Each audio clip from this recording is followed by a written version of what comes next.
Madagascar Escape to Africa came out in the year 2008 and stars the likes of Ben Stiller, Chris Rock, David Schwimmer, Jada Pinkett Smith, Alec Baldwin, and even the odd appearance from the famous musician Will.i.am. This movie takes off from where the last one left off, where they're still stuck on Madagascar. However, the penguins have a solution as they built a plane for the guys and for themselves to escape, plus a few extra animals which were in the first movie, likes of King Julian. This is where they end up jumping on the plane and trying to fly to wherever they possibly can. However, they crash land in the continent of Africa and they cannot move and not get the repairs done for 6 months to a year. However, as we see, the animals then bump into different versions of themselves, as Africa contains the likes of zebras, lions, giraffes and hippos, according to this movie, and they meet up with different versions of themselves, obviously wilder versions of themselves, as these were zoo animals, and these versions that they're seeing are wild animals, and obviously they were taken as kids, as we see in this movie, as that is what happened to Alex. And we get a bit of backstory in this one, that Alex was taken from his mum and dad as a young age and sold to a zoo by a hunter. However, he reunites with his parents in this movie. However, things aren't what they seem, as we see that he has to earn his way back into the family. Unbeknownst to him, he has to earn his way back into the family and into the pact. And he wasn't really looking for his parents, it just happened. But he now he's been introduced to them, has to earn his way back in any means necessary, which means fighting. And obviously he is used to dancing, and obviously he doesn't know the rules of what lions are actually meant to do. However, will Alex gain his father's trust and gain his father's thing and be entered into the lion tribe, or will he be banished and made to look a fool and lose his father's respect in the process? Let's find out.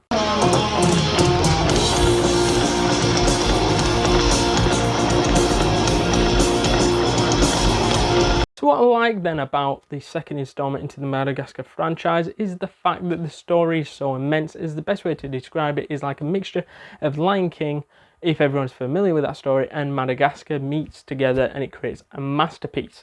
This movie for me is one of the best DreamWorks movies and the best Madagascar movie, as it shows a bit of everything that you want to see in an animated movie and is the perfect example of a DreamWorks style movie in my opinion. So moving on to a bit of the story, then the whole movie basically is around earning the respect of his father, which is Alex. After meeting back with his mother and father, he suddenly realizes that life isn't going to be as easy as he once thought after losing in a fight in which he wasn't really prepared for, which is his rite of passage, as he fails his rite of passage, in which is a way into the tribe, as he thinks it's a dance battle, instead it's a fight. He gets knocked out and he's then banished along with his father, as his father should have banished him and been the guy on the throne. However, he refuses, lays down his staff and basically lets Makunga pick it up, and he is now, you know, the leader of the reserve and ahead of the reserve and the leader of the Lion Pact and everything like that. So he holds the key to basically where they are in Africa. And this leaves Alex quite angry, as he didn't really know what to expect and didn't think it was that fight, and that's why he has to go to his father and things like that. And Zuba's very, very, you know, angry with him and disappointed with him, as he thought that he was prepared for this battle. If not, he didn't have to do this rite of passage, but he was so set on doing this rite of passage and doing it the right way, and this obviously backfired, obviously. And Alex now has to earn Zuba's trust again, his father's trust once again. And an opportunity comes up as the waterhole in the reserve dries out, as the reserve water that comes through is blocked off, and that is out of the reserve. And Alex volunteers to go and fix the problem to try and earn some respect back to his name, after being banished and after being quite embarrassed in that retrospect, and to earn his father's trust once again. So he leaves the reserve with Marty and goes on a trail to try to find the thing. On doing so, he is captured by New Yorkers who are starving. Who, if you haven't watched the movie, they basically get stranded after the penguins nick their vehicles and leave them stranded, and they must now survive in the wild and things like that amongst all these animals. Anyways, back onto Alex.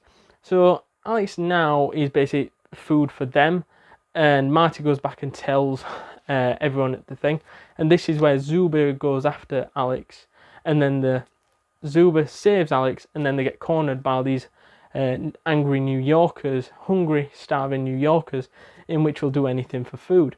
However, this is where Zuba earns his trust back in Alex, as Alex shows why he is so popular and why he is the king of New York, as he is able to dance his way out of a bad situation, as these angry New Yorkers recognised him from Central Park Zoo and soon realised the tricks and skills that he was pulling out are the ones that Alex the Lion did at the Central Park Zoo.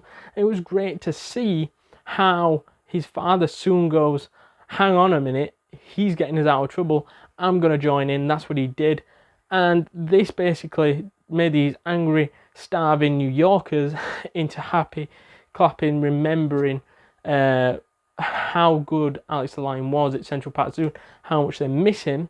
This is where Zuba then goes, okay, I understand what you do, and although I don't necessarily agree with it, I will stand by you and do whatever it is, as you're a different kind of lion to what I am, sort of thing.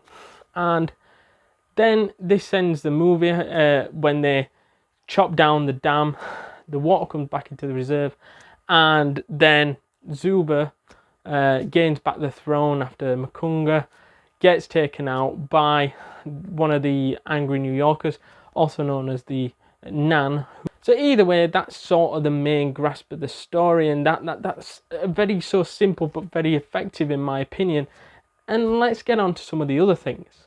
I also liked the side plots in this movie, as you had the main plot, which I've just gone over, also the side plot, the relationship building between Melman and between Gloria as well. And I thought that was very cool. They sort of hyped it up at the start of the movie, then it came to a close all the way through the movie as Melman fancies Gloria, and it isn't until he finds out he's dying that he actually says to Gloria, you know, I fancy and shit like that. But he actually doesn't die, or he isn't dying. It's just something that these giraffes think what's happening, and obviously they are wrong. And you know, their relationship throughout is a bit sort of like, you know, patchy, as Gloria is going out with Moto, and yeah, and that's where the David Schwimmer's character comes in, Melman, and basically goes, yeah, I'm dying, whatever. And then Gloria helps save him from the volcano after he thinks that by killing himself, basically, it'll bring the water back, and that obviously doesn't make any sense. But that happens, and at the end of the movie, they're like one, and it's like, way, they're together. So what I also liked then was the actors and actresses, as they played a huge part in making this movie what it is. As we had the original four, Ben Stiller, Chris Rock, David Schwimmer, and Jada Pinkett Smith from the original movie, and plus several other little key characters in which were in this movie as well. And yeah, they helped bring back the original, what the original did well, and things like that. But then you added the likes of Alec Baldwin as the main villain, which was superb as the villain. And we covered him in Boss Baby as a sort of good guy, sort of like middle between good guy and bad guy, and he was good in that. So it was no surprise that Alec Baldwin in this movie was going to be good and nothing other than good.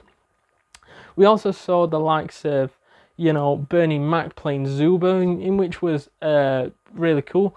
And I don't know much about Bernie Mac as an actor, but he did pretty good at playing Alex's dad. I also liked Moto's character, which was Will.i.am, in which it's great to see like celebrities in these types of roles, as we've seen it before. You see wrestlers like we've covered Randy Macho Man Savage in the Spider-Man movie and in Bolt, and it's great to see when these celebrities and these big names are popping into acting. To summarise then, this movie to me is one of the best DreamWorks movies and very underrated in that sense, and is the best Madagascar movie in my opinion, hence why I rate this an 8.2 out of 10. Let me know down in the comments down below whether you agree or disagree with anything I've said in this video. Also, if you haven't already, hit that like button, hit that subscribe button, hit that notification bell to be alerted to all new content this channel creates. And I shall see you guys in the next one. Laters.